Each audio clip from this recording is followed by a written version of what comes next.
Cheers, Eddie Buckaroos. How the heck I am, Tom the Beer Whisperer. And here's what I got going on here, man. As we fall deep into boredom during our quarantine, I just found this actually hiding at the back of my beer fridge from a Public House Brewing, Anthony's Pacification Russian Imperial Stout. It is 10%, 70 IBUs. Let me read from the bottle here. Anthony fell in love with our Imperial Stout full of roasty malts, hints of deep, dark fruit. It speaks to him in ways that other beers haven't. He wouldn't stop asking us to make it, but we could only make it in small batches until now. Intense and complex, its flavors blend in harmony just like our lives when we keep Anthony supplied with beer. Okay, so this is a 2018 Anthony's Pacification. What I have here, I believe, is a 2019. Let's see, yeah, 2019. But this is barrel aged. This one doesn't say it's barrel aged. The 18, the 19 does. This is barrel aged. Both are at 10%. Anthony's Pacification barrel aged Russian Imperial Stout. So 2018, 2019. The 19 is barrel aged. Let me get those props back up there for you to look at there. You can see the difference in packaging from one year to the next. So here I have the 18 non-barrel aged. Again, like that description says, a lot of dark malts on the nose. I get a whole lot of anise, a lot of herbal notes that I didn't expect. They say dark fruits. Yeah, you know.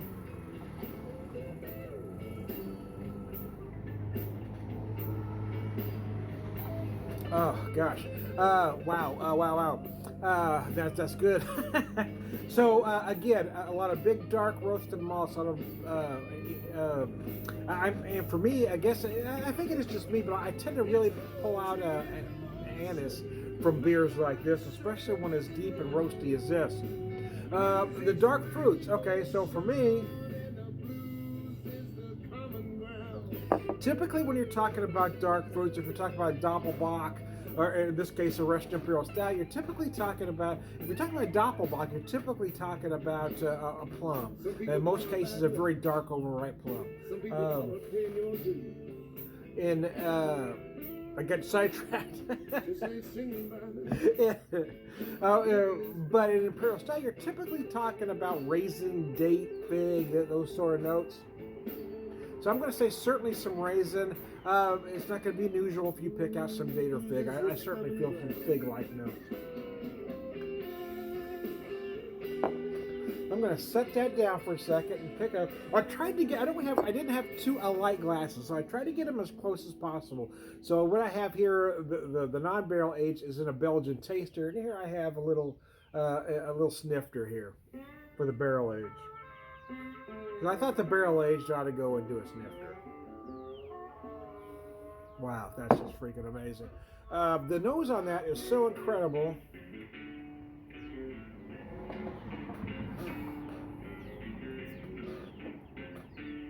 So what the barrel's adding to those notes I mentioned from the 18 is a whole lot of oak. You get this nice bright toasted and little spicy oak notes on the nose.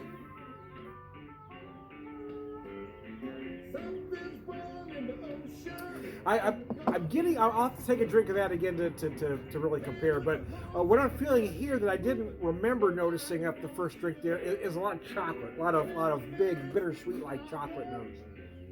Again, I'm feeling the anise or anise, however you prefer to pronounce it.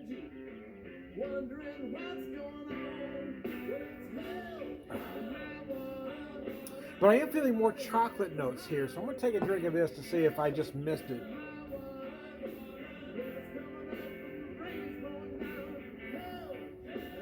Yeah, I did miss it. but it feels more like okay. So it feels more like a dark malted chocolate on the barrel aged version. What the barrel aged adds though is a lot of vanilla, again a toasted oak, a little bit of barrel spice, and toffee notes. It makes it a little bit sweeter, a little bit more decadent. I kind of forgot I had this one. It kind of, like I said, it kind of got hid in the back of my beer fridge. And I had 2 cans of the barrel age left. I found that one bottle. I figured, oh hell, man, we gotta do this. Let's do this thing. As you know, we're opening our virtual pub. I was in the house and I was having issues with my backdrops. I've got these videos loaded up on my TV. I can put them on there for backdrops, but my connection kept going out. And finally, the TiVo restarted, so I said, "Screw it." I went to see how cold it was out here, and it's a tad chilly, but it ain't bad. So I thought I'd sit at my actual bar and knock these back with you. The bottom line is both are outstanding. If you can find these beers, I don't think they're making it this way anymore. But wow, but the barrel age, I love an imperial style barrel age. I love anything put in a barrel. I gotta tell you. But this one, wow, this one knocks it the hell out the park. It is damn amazing. I am Tom the Beer Whisperer, beer evangelist, prolific beer drinker, perverse, all rugged guy. Cheers.